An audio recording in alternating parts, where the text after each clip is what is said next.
I decided to become an entrepreneur very early on in life. However, I did not become an entrepreneur until much later on. I gave up my career to raise my children, and when it was time for me to step back into the workforce, I knew that it was time for my entrepreneurial journey to begin.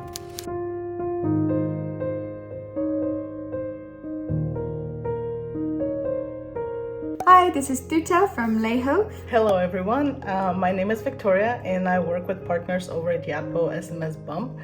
Hi guys, this is Rainy and I'm the marketing manager of Uvada. My e-commerce journey started a little bit unexpectedly. I came from a completely different work background. I knew absolutely nothing about the field whatsoever. To be honest, that is what actually got me super interested in it. There was so much yet to learn, so much yet to discover and build from scratch. My journey as a small business owner began after leaving the film industry after 10 years of creating movies. I just wanted to be more creatively free to do what I wanted, how I wanted to do it. And the light bulb moment when I realised that entrepreneurship was exactly what I've been looking for, when I noticed other women were handcrafting products from their own kitchen table, and I literally just thought, I can do that. When I was in the third year of the foreign language university, my parents must have told me to become an English teacher after graduations. However, I love the job that more spontaneous, have more fun, and allow me to think more creatively. I decided to apply for an intern positions at Uvada. The new positions as a marketing executive allowed me to learn a lot of new things, which are really exciting and sexy in my eyes. Even at Leho, we faced quite a lot of bumpy roads throughout the pandemic, and we are a small but mighty women-led team. However, we wouldn't be where we are at today without the help of our community, mentors, and advisors. My two highlights of my career so far have been scoring our first angel investment in our first year of business, having never pitched a thing in my life, and getting Home Fragrance Brand of the Year 2022, which has obviously been a really nice boost of confidence.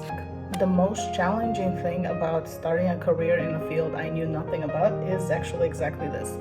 It's knowing nothing, lacking confidence in my own knowledge, and having to learn a ton of new things very, very quickly.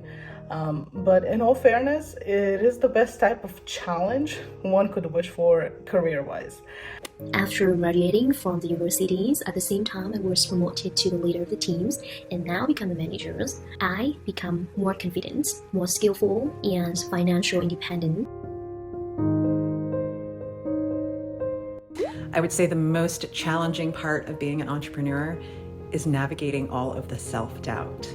But once you master that, you can accomplish anything. I think the saying is that you can't sail a boat all by yourself, especially not throughout a storm. And so in times of crisis, it's important to identify your strengths and weaknesses and find the right people that can help you through your weaknesses instead of trying to tackle everything by yourself. So my advice for anybody out there, truly, woman or not, is to step out of your comfort zone more often.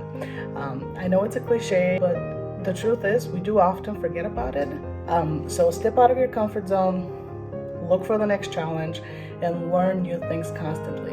Every woman, I feel, has it in them to be an entrepreneur. You really just need to believe in your own ideas and trust your intuition. The most powerful thing about being a female entrepreneur is the freedom that it gives you to create your own future. So feel the fear and do it anyway.